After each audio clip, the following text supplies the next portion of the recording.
नमस्ते दोस्तों, उम्मीद करता हूँ सब ठीक होंगे। आज हम हमारे देश के संविधान के रचयिता बाबा साहेब अम्बेडकर की कहानी सुनेंगे। आज हम उनकी जीवन की कहानी सुनते हैं। सहृदय नेता डॉक्टर भीमराव अंबेडकर का जन्म मध्य प्रदेश के इंदौर शहर में स्थित महू में हुआ था, जिसका नाम आज बदलकर डॉक्टर अंबेडकर नगर रख दिया गया था। डॉक्टर भीमराव अंबेडकर जी का जन्म 14 अप्रैल 1891 में हुआ था। डॉक्टर भीमराव अंबेडकर जाति से दलित थे। उनकी जाति को अछूत जाति माना जाता था, इसलिए उनका बचपन बहुत ही मुश्किलों में व्यतीत हुआ था। बाबा साहेब अम्बेडकर सहित सभी निम्न जाति के लोगों को सामाजिक बहिष्कार, अपमान और भेदभाव का सामना करना पड़ता था। तो आइए जानते हैं इस वीडियो के माध्यम से बाबा साहेब भीमराव अम्बेडकर की जीवन के बारे में। दोस्तों, अगर आप इस चैनल पर नए हैं तो हमारे चैनल को सब्सक्राइब करें और लाइक शेयर जरूर करें। तो चलिए आगे बढ़ते हैं। डॉक्टर भीमराव अम्बेडकर और उनके पिता मुंबई शहर के एक ऐसे मकान में रहने गए जहां एक ही कमरे में पहले से बेहद गरीब लोग रहते थे, इसलिए दोनों के एक साथ सोने की व्यवस्था नहीं थी। तो बाबा साहेब अम्बेडकर और उनके पिता बारी बारी से सोया करते थे। जब उनके पिता सोते थे तो डॉक्टर भीमराव अम्बेडकर दीपक की हल्की सी रोशनी में पढ़ते थे। भीमराव अम्बेडकर संस्कृत पढ़ने के इच्छुक थे, परंतु छुआछूत की प्रथा के अनुसार और निम्न जाति के होने के कारण वे संस्कृत नहीं पढ़ सकते थे। परंतु ऐसी विडंबना थी कि विदेशी लोग संस्कृत पढ़ सकते थे। भीमराव अम्बेडकर जीवनी में अपमानजनक स्थितियों का सामना करते हुए डॉक्टर भीमराव अम्बेडकर ने धैर्य और वीरता से अपनी स्कूली शिक्षा प्राप्त की और इसके बाद कॉलेज की पढ़ाई। बाबा साहेब अम्बेडकर की शिक्षा। डॉक्टर भीमराव अम्बेडकर ने 1907 में मैट्रिकुलेशन पास करने के बाद एलिफिंस्टन कॉलेज में 1912 में ग्रेजुएट हुए। 1913 और 15 प्राचीन भारत व्यापार पर एक शोध प्रबंध लिखा था। डॉक्टर भीमराव अम्बेडकर ने 1915 में कोलंबिया विश्वविद्यालय से अर्थशास्त्र में एमए की शिक्षा ली। 1917 में पीएचडी की उपाधि प्राप्त कर ली। National development for India and analytical study विषय पर उन्होंने शोध किया। 1917 में ही लंदन स्कूल ऑफ इकोनॉमिक्स में उन्होंने दाखिला लिया, लेकिन साधन के अभाव के कारण वह अपनी शिक्षा पूरी नहीं कर पाए। कुछ समय बाद लंदन जाकर लंदन स्कूल ऑफ इकोनॉमिक्स से अधूरी पढ़ाई उन्होंने पूरी की। इसके साथ साथ एमएससी और बार 8 लॉ की डिग्री भी प्राप्त की। अपने युग के सबसे ज्यादा पढ़े लिखे राजनेता और एवं विचारक थे। भीमराव अम्बेडकर जीवनी कुल 64 विषयों में मास्टर थे, 9 भाषाओं के जानकार थे, विश्व के सभी धर्मों के रूप में पढ़ाई की थी। डॉक्टर भीमराव अम्बेडकर द्वारा लिखित पुस्तकें। भीमराव अम्बेडकर जीवनी में बाबा साहेब समाज सुधारक होने के साथ साथ लेखक भी थे। लेखन में रुचि होने के कारण उन्होंने कई पुस्तकें लिखी। बाबा साहेब अम्बेडकर के पास कितनी डिग्री थी?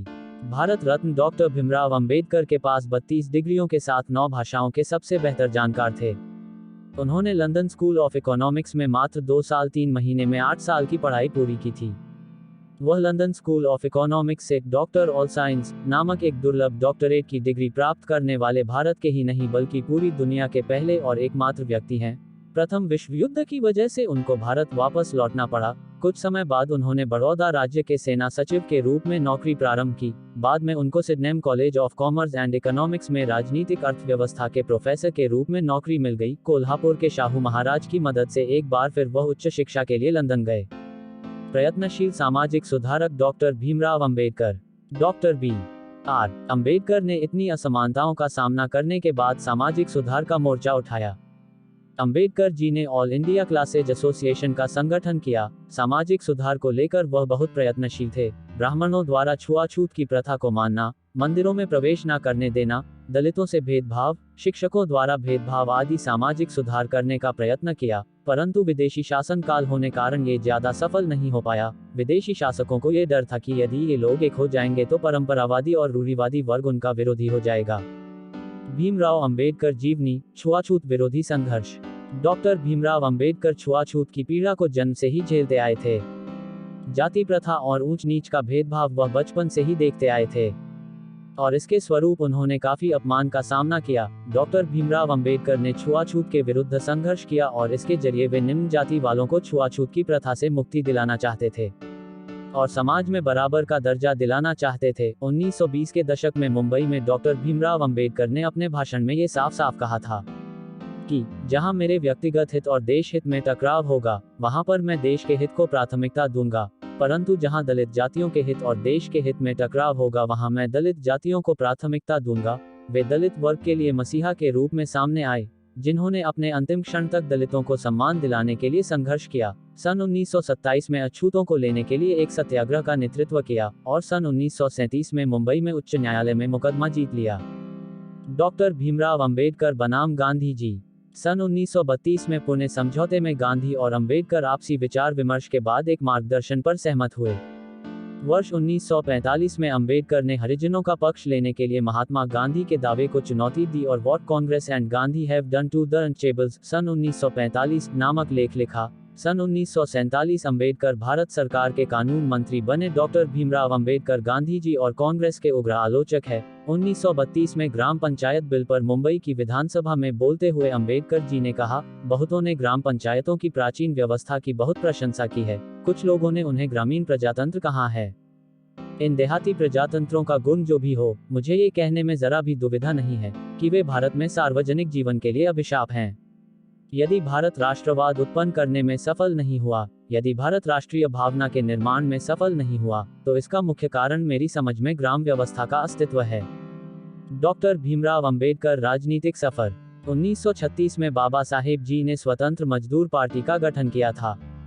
1937 के केंद्रीय विधानसभा चुनाव में उनकी पार्टी को 15 सीट की जीत मिली। अंबेडकर जी अपनी इस पार्टी को all India schedule caste party में बदल दिया। इस पार्टी के साथ वे 1946 में संविधान सभा के चुनाव में खड़े हुए, लेकिन उनकी इस पार्टी का चुनाव में बहुत ही खराब प्रदर्शन रहा। कांग्रेस व महात्मा गांधी ने अछूते लोगों को हरिजन नाम दिया, जिससे सब लोग उन्हें हरिजन ही बोलने लगे, लेकिन अंबेडकर जी को ये बिल्कुल पसंद नहीं आया और उन्होंने उस बात का विरोध किया था। उनका कहना था, अछूते लोग भी हमारे समाज का एक हिस्सा है, वे भी बाकी लोगों की तरह आम व्यक्ति ही हैं। अंबेडकर जी को रक्षा सलाहकार कमेटी में रखा गया व वायसराय एग्जीक्यूटिव परिषद उन्हें लेबर का मंत्री बनाया गया था। बाबा साहेब आजाद भारत के पहले लॉ मंत्री भी बने थे। पुरस्कार सम्मान। बाबा साहेब अंबेडकर को अपने महान कार्यों के चलते कई पुरस्कार भी मिले थे, जो इस प्रकार हैं। डॉक्टर भीमराव अंबेडकर जी की स्मारक दिल्ली स्थित उनके घर 26 अलीपुर रोड में स्थापित की गई है। अंबेडकर जयंती पर सार्वजनिक अवकाश रखा जाता है। 1990 में उन्हें मरणोपरांत भारत के सर्वोच्च नागरिक सम्मान भारत रत्न से सम्मानित किया गया है। कई सार्वजनिक संस्थान का नाम उनके सम्मान में उनके नाम पर रखा गया है, जैसे कि हैदराबाद, आंध्र प्रदेश का डॉक्टर अंबेडकर मुक्त विश्वविद्यालय, BR अंबेडकर बिहार विश्वविद्यालय मुजफ्फरपुर। डॉक्टर बाबा साहेब अंबेडकर अंतर्राष्ट्रीय हवाई अड्डा नागपुर में है, जो पहले सोनेगांव हवाई अड्डे के नाम से जाना जाता था। अंबेडकर का एक बड़ा आधिकारिक चित्र भारतीय संसद भवन में प्रदर्शित किया गया है। डॉक्टर भीमराव अंबेडकर का निधन।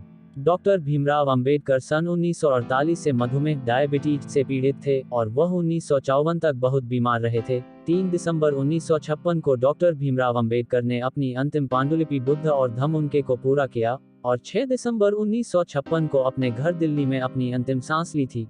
बाबा साहेब का अंतिम संस्कार चौपाटी समुद्र तट पर बौद्ध शैली में किया गया। इस दिन से अंबेडकर जयंती पर सार्वजनिक अवकाश रखा जाता है। अगर आज बाबा साहेब अंबेडकर जिंदा होते तो क्या करते?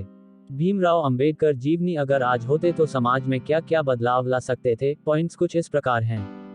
आरक्षण पर शुरू से ही अपनी नजर रखते, इसके साथ ही आरक्षण नीति में कुछ बुनियादी बदलाव उनकी मांग होती। वे दूसरी पीढ़ी को आरक्षण का फायदा कतई भी नहीं लेने देते, क्योंकि अब यह जरूरत नहीं, बेजा फायदा था।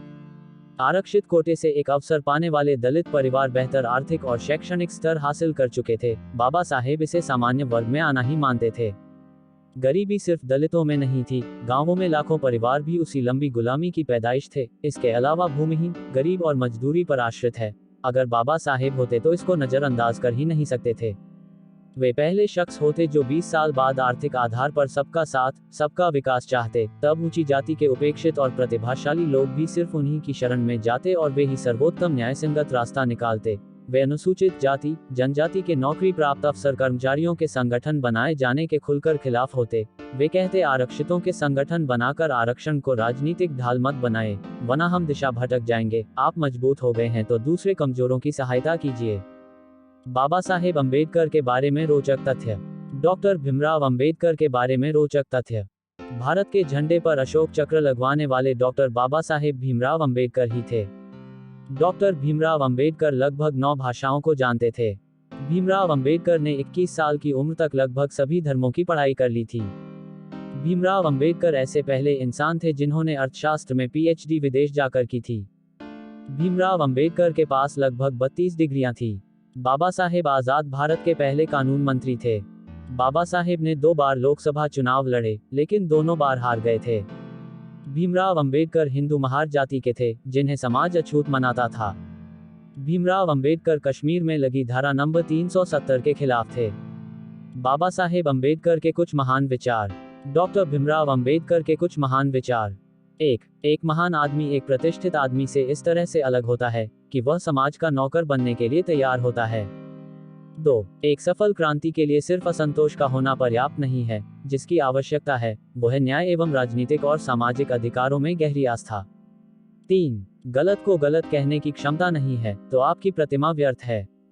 4. संविधान यह एकमात्र वकीलों का दस्तावेज नहीं, ये जीवन का एक माध्यम है। 5. जो धर्म जन्म से एक को श्रेष्ठ और दूसरे को नीच बताए वह धर्म नहीं, गुलाम बनाए रखने का षड्यंत्र है। 6. जब तक आप सामाजिक स्वतंत्रता नहीं हासिल कर लेते, कानून आपको जो भी स्वतंत्रता देता है वो आपके किसी काम की नहीं। 7. मनुष्य नश्वर है, उसी तरह विचार भी नश्वर है। एक विचार को प्रचार प्रसार की जरूरत होती है, जैसे कि एक पौधे को पानी की, नहीं तो दोनों मुरझाकर मर जाते हैं। 8. यदि मुझे लगा संविधान का दुरुपयोग किया जा रहा है तो इसे जलाने वाला सबसे पहले मैं रहूंगा। 9. अन्याय से लड़ते हुए आपकी मौत हो जाती है तो आपकी आने वाली पीढ़ियां उसका बदला अवश्य लेगी, किंतु अन्याय सहते सहते यदि मर जाओगे तो आने वाली पीढ़ियां भी गुलाम बनी रहेगी। 10. हिम्मत इतनी बड़ी रखो कि किस्मत छोटी लगने लगे। 11. किसी का भी स्वाद बदला जा सकता है, लेकिन जहर को अमृत में परिवर्तित नहीं किया जा सकता। 12. कानून और व्यवस्था राजनीतिक शरीर की दवा, और जब राजनीतिक शरीर बीमार पड़े तो दवा जरूर दी जानी चाहिए। 13. यदि आप मन से स्वतंत्र हैं तभी आप वास्तव में स्वतंत्र हैं। भीमराव अंबेडकर जीवन। 14. ना मस्जिद की बात हो, न शिवालों की बात हो, प्रजा बेरोजगार है, पहले निवालों की बात हो। मेरी नींद को दिक्कत ना भजन से ना अजान से है, मेरी नींद को दिक्कत मरते हुए जवान और खुदकुशी करते किसान से है। 15. न ईश्वर, न अल्लाह और न ही राम मेरा समाज था, जब गुलाम तब काम न आया कोई भगवान, दिलाने हम सबको सम्मान एक ही शेर जन्मा था, भीमराव था जिनका नाम। तो दोस्तों ये थी बाबा साहेब भीमराव अंबेडकर की जीवनी।